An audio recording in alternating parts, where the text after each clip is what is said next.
Okay, so the next card on the Major Arcana and also the next card in our zodiac would be Scorpio. So Scorpio or death would be 13. Now this is where it gets tricky, okay? Because we see things for what we think we see and we try to make assumptions and whatever. So if you can remember, a lot of this is a lot of lessons in this tarot too are starting to gain different perspective of things instead of thinking that we see it one way and that way is it. That's not true, and that's where we have to gain a different perspective, and that's where the transformation needs to happen. So just like this card looks like death, and you're like, oh my god, this is witchcraft. No, it's not. This card is actually about transformation and change. It's not about actual death. So that means that the shadow self of you died so that you could actually be an enlightened, intuitive, you know, whatever. So this card is about endings, change, and transformation. So the messenger of death, skeleton dressed in black and armor riding a white horse. So it represents body which surfaces long after life has left.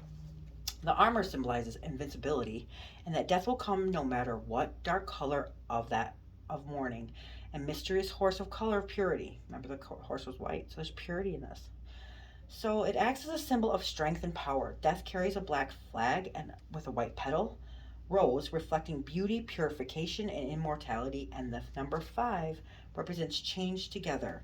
These symbols reveal that death is about endings and beginnings, the birth and rebirth, change and transformation. So there is beauty in death. It is the inherent part of being alive. So the royal figure appears to be dead on the ground, while the woman and the child plead with the skeletal figure to spare them. But we all know that death spares nobody. So there's a boat that floats down the river along the mythological boats escorting the dead to the afterlife. On the horizon, there's a sun that actually sets between two towers, which also appears in the Moon Tarot in a sense of dying each night to be reborn each morning. Okay, so let me back up a little bit, okay? So there's a sun in the horizon. Now remember what the sun is, right? The sun is the sun. It's good energy. It's life, okay? So what it's telling you in this, remember the two towers? So the two towers, there's a tower moment in our life that comes in and shakes us to our very core so we can actually rebuild it, okay? In the moon card, there's two towers, and that is basically a path. The moon is lighting our path from the conscious to our subconscious. Okay, so that's the rebirth in us. We don't just do things out of thought or what we think we know, or everybody, the people that think they know it all. No, there's always something to learn, and people have to learn to start trusting their intuitions and stop being stuck in their heads, because that's our biggest problem. I swear every reading I do, it has something to do with that, because that was what was wrong with me. I was trying to control everything and not doing it out of the greatness and goodness of my heart, because I was hurt, damaged, blah, blah, blah, blah, blah. I mean, you can go on and on. But the point is that the moon is full of energy. It guides us in the dark to get to the light, which is the sun between these two towers. That's the rebirth and transformation and the change in all of this. Okay, so yeah, it's a sense of dying each night to be reborn every morning, or our shadow self dying so that we can become the people who we were meant to be, our soul's contract, right? So death is about endings, loss, mourning, acceptance, adjustment, change, transformation, rebirth, and renewal. This death card depicts a skeleton with a scythe moving across a field of disembodied parts, most notably even the becrowned head of a king. This suggests that the old order has ended and the new era is about to begin. At this stage in the journey, the fool must accept approaching endings and uncertainty about the future. The endings may be difficult and painful, but we must learn to accept them.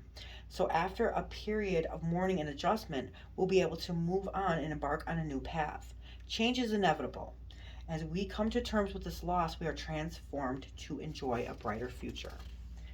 That's one of my favorite things to say. Change is inevitable and growth is optional.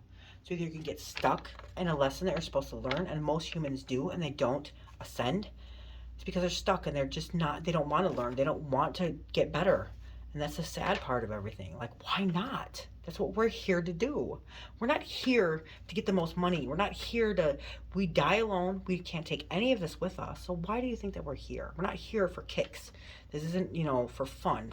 God, like, God didn't put us on here and put the magnifying glass on us like we're ants. No, we're here to learn and grow, be of our spirits and our souls. And that's what all these lessons are about. Okay, so the Scorpio, this is Scorpio's card, and this is why this is Scorpio's card. So this card represents transformation and growth, and as we all know, Scorpio is the one sign who easily evolves with the times and wants to change throughout the stages of their life. So they're moving towards a new view, self of or place in the world. It can be intense, but extremely helpful towards one personal being as well. So this death card is actually a renewed sense of life. The card reminds us that just as it sits in transformation, one must change their whole perceptions and perspectives. What I tell you. So it said, I'm going to read that to you again, because that's what this card is about, to change your perspectives and start seeing things in a different way, different view. If something is not working, you can't keep doing the same thing and expect a different outcome. You have to change. You can't change anybody else. You don't know what they've been through. You don't know what they were feeling when they went through it. You can only change yourself. Okay, so let me reread this again. This card reminds us that just as it sits in transformation, one must change their whole perceptions and perspectives, because people look at this card and they think of death. This is actually a renewed sense of life. You have to change your perception. Okay, so that's what this card is about. This is Scorpio.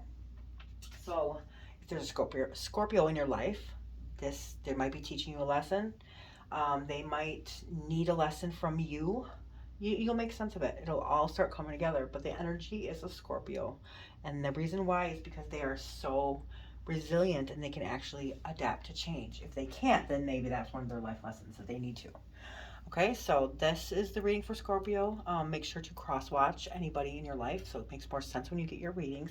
I don't know who's in your life, and I don't know their birthdays, so that's up to you. This is all up to you.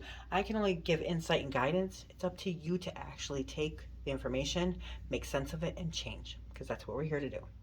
Okay, so thank you so much for watching. Hit like and subscribe, and I will see you guys again. Thanks.